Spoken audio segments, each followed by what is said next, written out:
देखिए हम लोग जो सीखेंगे टॉपिक उसका नाम है display professionalism at institute and workplace. किसी भी कार्य क्षेत्र पे या किसी भी संस्थान में अगर कोई आदमी कार्यरत है या फिर कोई काम करने के लिए जाता है तो कैसे प्रोफेशनलिज्म को रिप्रेजेंट करे यानी कि डिस्प्ले करे उसको हम लोग समझेंगे।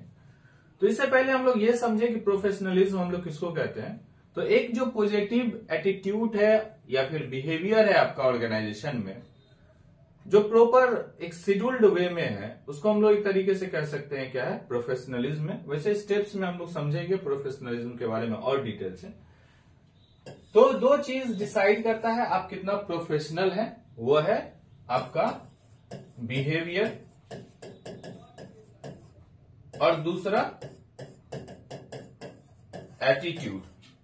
आपका एटीट्यूड और बिहेवियर डिसाइड करता है कि आप कितना प्रोफेशनल है। ठीक, कुछ कुछ स्टेप्स है जिसको समझ करके हम लोग ये समझ सकते हैं कि कार्यस्थल पे अगर आपको व्यवसायिक रूप से खुद को रिप्रेजेंट करना है तो किन किन बिंदुओं पे आपको काम करने की जरूरत है। सबसे पहला चीज है कि appropriate attire to develop professional image. एक जो है सो पेशेवर छवि विकसित करने के लिए आपको क्या करना पड़ेगा, तो उपयुक्त पोशाक पहनना पड़ेगा। अगर प्रॉपर ड्रेसअप है आप तो उससे आपका एक प्रोफेशनलिज्म जो है सो आपके पर्सनैलिटी से झलकता है। दूसरा है स्ट्रांग कम्युनिकेशन स्किल्स। ठीक है ना, आपका जो कम्युनिकेशन स्किल्स है वो कैसा होना चाहिए, स्ट्रांग। तीसरा है मेंटेन इफेक्टिव वर्क एथिक्स, कुछ अपना वर्क एथिक्स को फॉलो करें। उसके बाद है पॉजिटिव एटीट्यूड, एटीट्यूड हमेशा कैसा रखें, तो पॉजिटिव रखें। तो ये 4 पॉइंट है जिसको फॉलो करके आप खुद को एज अ प्रोफेशनल रिप्रेजेंट कर सकते हैं किसी भी वर्क कल्चर पे, किसी भी ऑर्गेनाइजेशन में या किसी इंस्टीट्यूट पे। अब एक एक करके इन सभी को हम लोग समझते हैं। तो सबसे पहला जो चीज है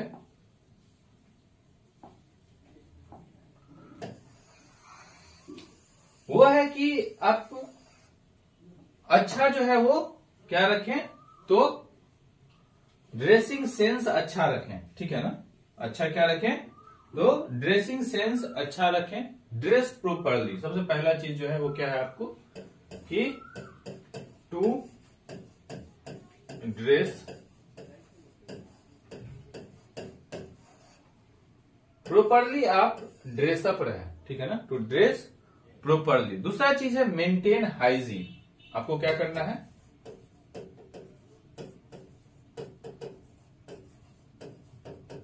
हाइजीन को मेंटेन रखना है। मतलब ऐसा नहीं होना चाहिए कि आप बैठ रहे हैं तो बॉडी से जो है सो स्वेट्स का जो है सो स्मेल आ रहा है, पसीने की बदबू आ रही है, या फिर मौत से कुछ जो है सो अनप्लीजेंट स्मेल आ रहा है। तो ये सारा कुछ नहीं होना चाहिए। तो प्रॉपर ड्रेसअप होना चाहिए और आपको प्रॉपर हाइजीन को मेंटेन करना है। ये चीज इसीलिए जरूरी है कि जब भी आप वर्क प्लेस पे होते हैं तो आप उस ऑर्गेनाइजेशन को रिप्रेजेंट कर रहे होते हैं। ठीक है ना, जब भी आप उस वर्क प्लेस पे होते हैं तो आप क्या कर रहे होते हैं, उस ऑर्गेनाइजेशन को रिप्रेजेंट कर रहे होते हैं। इस बात को आपको समझना होगा। ठीक है ना, कि at work place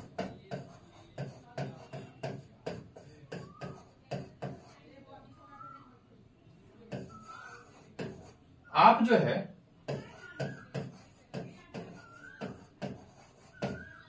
you represent your organisation.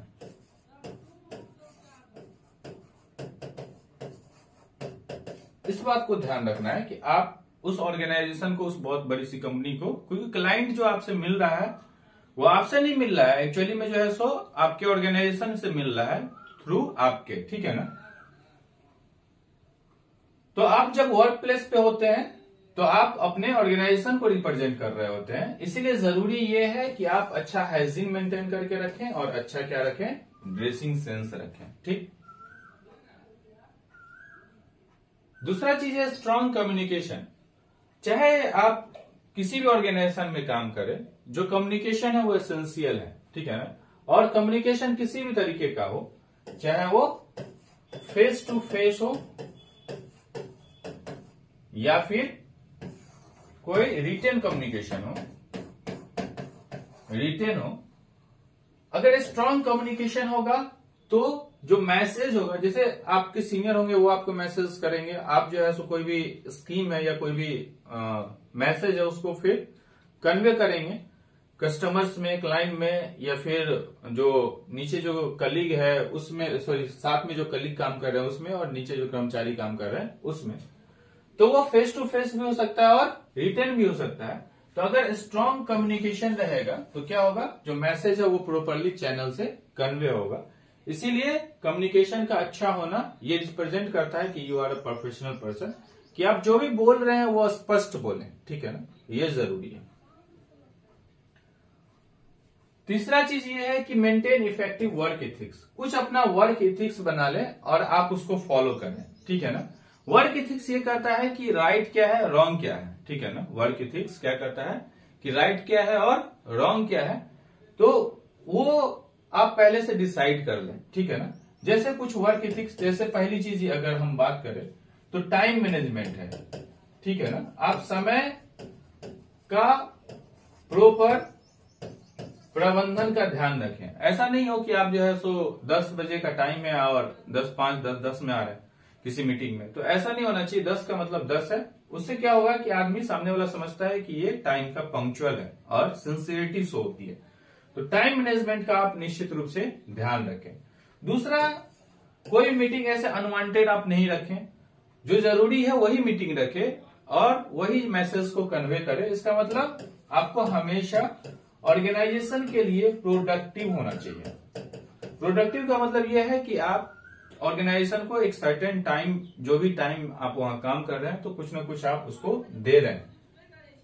तो आपका क्या होना चाहिए, प्रोडक्टिव होना चाहिए ऑर्गेनाइजेशन। ऑर्गेनाइजेशन में आपको प्रोडक्टिव रहना है, उसके बाद क्या रहना है, तो पंक्चुअल रहना है, टाइम मैनेजमेंट का ध्यान रखना है। तीसरा चीज जो है वो अकाउंटेबल रहना है, ठीक है ना। चीजों का लेखा जोखा सही से रखना है, मतलब अकाउंटेबल रहना है आपको, ठीक। चौथा चीज है कि अगर आप कोई प्रॉब्लम में है तो दूसरे को उसका, जैसे कोई टेक्नोलॉजी है वो आपको समझ में नहीं आ रहा है तो आप उस दूसरे से पूछे, या कोई चीज में प्रॉब्लम हो रहा है तो दूसरे से पूछें। तो आस्क फॉर हेल्प, यानी कि मदद लें। If you not understand any, कोई अगर टेक्नोलॉजी आपको समझ में नहीं आ रहा है, या कोई काम समझ में नहीं आ रहा है, या कोई वर्ड समझ में नहीं आ रहा है, तो आप निश्चित रूप से हेल्प के लिए कॉल कर सकते हैं। इसके बाद लास्ट जो चीज है वो क्या है कि हमेशा आपका जो एटीट्यूड है, वो एक प्रोफेशनल आदमी का जो एटीट्यूड है वो हमेशा कैसा रहता है, तो पॉजिटिव रहता है, जिससे एक सकारात्मकता झलकता है और लगता है कि आदमी प्रोफेशनल है।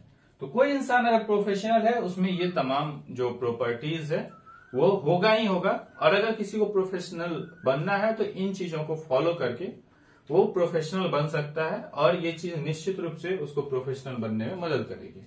Okay, thank you.